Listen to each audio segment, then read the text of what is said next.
এই যে আমাদের হাসি খুশি মুহূর্তগুলোর মধ্যে হঠাৎ এক ঝড় আসছে, আসলে আমরা কল্পনা করি নাই যে আমাদের সাথে এত বড় একটা দুর্ঘটনা ঘটবে। আমরাই তো সবাই আমাদের ফ্যামিলি নিয়ে মোট 14 জন আমরা গেছিলাম বাচ্চা নিয়ে। তো এই আর কি আমাদের এরকম পরিস্থিতি যেতে ভুগতে হবে এটা আসলে কল্পনা করি নাই। So hello everyone, welcome back to the new video. তবে আজকে বিষয়টা বলতে আসছি যে আমাদের সাথে বোটের মধ্যে ওই দিন কী হয়েছিল টাঙ্গুয়ার হাওড়া যাওয়ার সময়। আমরা খুব হাসি খুশি মুহূর্ত নিয়ে বের হয়েছি, খুব এক্সাইটেড নিয়ে বের হয়েছি যে আমরা হয়তো বা প্রথম গেছি, কিন্তু আমার হাজব্যান্ডরা আরও দাদারা ছিল, ওরা কিন্তু আরও অনেকবার গেছে। তো আমাদেরকে নিয়ে প্রথম গেল বাচ্চা কাচ্চা নিয়ে বোটে। আর এই এরকম বিষয়ে যে পোহাতে হবে এটা আসলে আমরা কোনোদিন কল্পনা করতে পারি নাই যে আমাদের সাথে এরকম দুর্ঘটনা ঘটবে।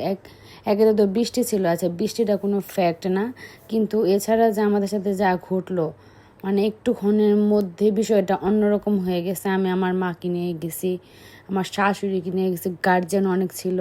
তো এই আর কি, তো হঠাৎ দিনে এত খারাপ অবস্থা ছিল, দিনের সাথে সাথে আমাদের বোটটা নষ্ট হয়ে গেছে। বোটের যে বইটা থাকে তো এটা আর কি ভাঙা গেছে। তবে বাইরে বৃষ্টিটা উপভোগ করতেছিলাম, কিন্তু আমরা ভাবি নাই যে এত তাড়াতাড়ি আমাদের সাথে এরকম দুর্ঘটনা ঘটবে।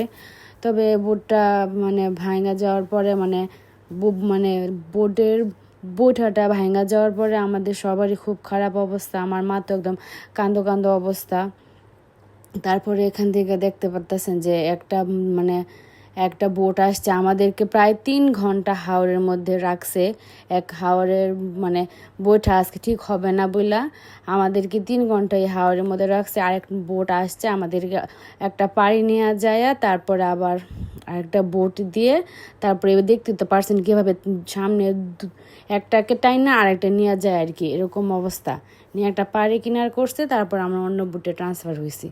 এই যে বোটটা নষ্ট হয়ে গেছে বাতান, এই বাতানে আমরা গেছি সব সব কিছু আপনার আগে ফোন থেকে আমরা কি বলে এটাকে টাকা পেমেন্ট করে অ্যাডভান্স করে কিছু টাকা, তারপর আমার বাকি টাকা আর কি দিতে হয়েছে। তো যারা ছিল ওই ইয়েতে তারা হয়তো বা ভাবে নাই যে এমন অবস্থা হবে, কিন্তু তাদের মেনটেনটা খুবই বাজে ছিল। তারা কিভাবে মেনটেন করতে হয়, কিভাবে কি করতে হয়, তারা এটা আসলে বোঝে না একেতে। তো তারপর আমাদের ওয়াশটার আস্তে আস্তে প্রায় সন্ধ্যা লেগে গেছে। যেই জায়গায় আমরা সন্ধ্যায় থাকতাম টাঙ্গুয়ার হাওর, বা দুপুরের মধ্যে আমরা ওয়াশটারে গোসল টোসল করে বা স্নান করে তারপর টাঙ্গুয়ার হাওর আসা পড়তাম। তো আর কি, তবে এখানে প্রত্যেকটা মানুষ পুরো একদম ভোগান্তি পোহাইতে হয়েছে। এরকম গরমের মধ্যে বাচ্চাদেরকে এরকম ভোগান্তি পোহাইলে আমি এরকম প্যাকেজে যাই না এক কথা। তারপর খাবার দাবার ওরা টাইমলি দেয় নাই, খুব বাজে, খুব বাজেভাবে রাতের খাবার দিয়েছে। আমি ওই টাইমগুলো ওই মুহূর্তগুলো আমি ভিডিও করি নাই, কারণ ওই মুহূর্তগুলোর মধ্যে ভিডিও করা ছবি তোলা মেন্টালিটি ছিল না আর কি, এমন অবস্থা।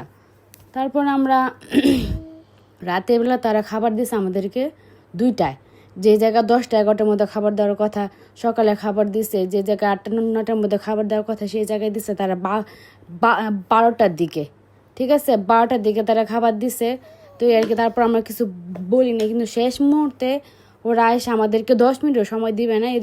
এই নিয়ে আমাদের সাথে প্রচণ্ড তর্ক হয়েছে, প্রচণ্ড ঝগড়া হয়েছে।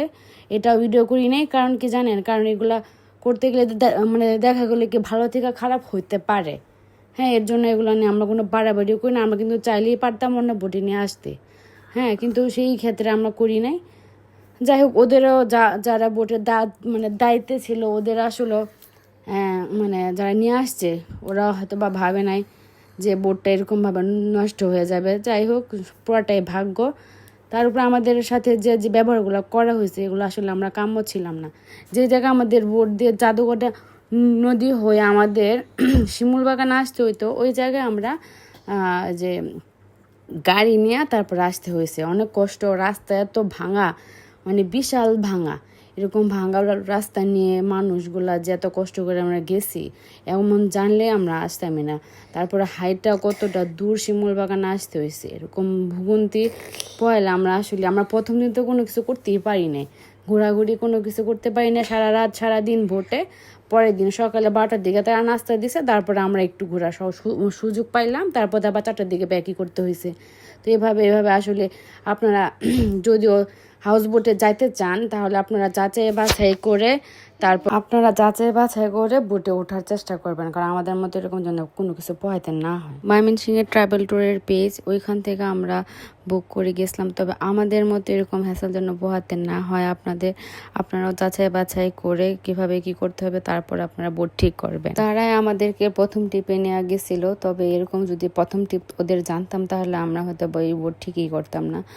তবে এখানে অনেক কিছু ঝামেলা হয়েছে, ঝামেলাগুলো আমার মা তারা ফেস করছে, এটা আসলে মানা যায় না।